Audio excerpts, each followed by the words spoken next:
Hey friends, if you wish to fix PowerShell causing high CPU usage on your Windows computer, then please watch this video. I will guide you through the resolutions.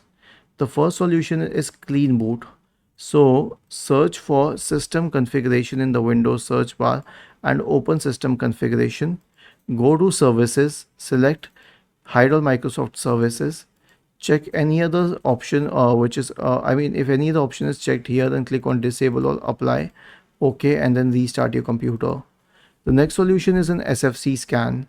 So search for command prompt in the Windows search bar and click on run as administrator.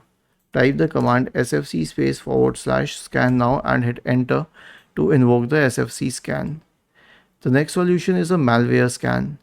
So search for Windows security in the Windows search bar and open Windows security. Click on virus and threat protection. Scroll down and click on scan options. Select full scan. Scroll down and click on scan now. And the last solution is a cloud reset. So here's what you have to do. You need to understand one thing before performing a cloud reset. This will delete all your system's data, so back it up before anything else. Now right click on the start button. Select settings from the menu. Go to the system tab on the list on the left hand side. In the right pane, select recovery and then click on reset.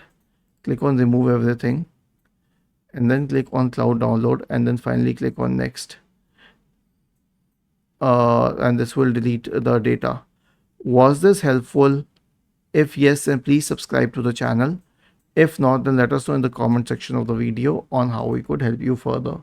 Thank you for watching this video and have a nice day.